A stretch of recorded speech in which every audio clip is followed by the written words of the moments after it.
សួស្តីអ្នកទាំងអស់គ្នាប្រើ Telegram យូរហើយតែអត់ដឹងថាការសម្អាត Telegram គឺមានគុណប្រយោជន៍អ្វីខ្លះតែអត់ដឹងថាកន្លែងសម្អាត Telegram កន្លែងណាយើងសម្អាត storage មែនទេសម្អាតនៅកម្មវិធីផ្សេងៗដែលយើងទទួលបានពីមិត្តភ័ក្តិបងប្អូនដែលយើងផ្ញើមកដូចជាវីដេអូរូបភាពឬក៏ file ស៊ីនផ្សេងដែលវាស៊ីមេច្រើនធ្វើឲ្យ Telegram របស់យើងតឹង Telegram របស់យើងប្រើទៅអត់ smooth ឥឡូវមកមើលនៃការសម្អាតជាមួយខ្ញុំទាំងអស់គ្នា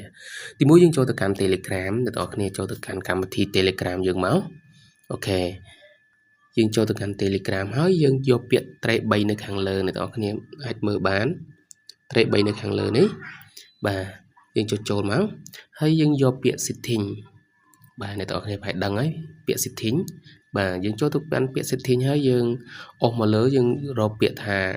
data storage នេះអ្នកទាំងអស់គ្នា data storage ហ្នឹងពេលដែលយើងចុចចូលមកគឺវានឹងឃើញកម្មវិធីដែលយើងត្រូវសម្អាតហើយកន្លែងយើងសម្អាតគឺកន្លែងខាងលើអ្នកទាំងអស់គ្នានេះstorage យើងនេះណាហើយចំនួនអាកន្លែង 4.4M ណា 4.4 MB ហ្នឹង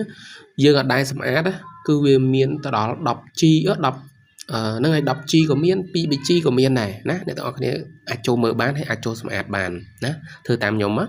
ហើយយើងចុចចូលទៅកាន់ហ្នឹងមកនេះវានឹងរៀបរាប់ប្រាប់យើងថាយើងប្រើទៅលើអីខ្លះនៅកន្លែងនេះ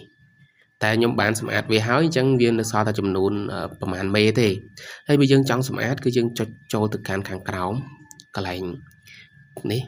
កន្លែង clear ខាងក្រោមនេះមកពណ៌ខៀវនឹងមកឲ្យចុចចូលទៅហើយយើងនឹងចុចពាក្យអាពណ៌ក្រហមនេះមកបាទចុចអាពណ៌ក្រហមនេះមកគឺវានឹង clear យើងហើយនេះអូខេអញ្ចឹងឃើញយើង clear អត់ណាគឺយើង clear បានជោគជ័យហើយណាឃើញទេអញ្ចឹងអ្នកនរគ្នាពេលដែលយើង clear ហើយគឺវាអត់មានអីទេអ្នក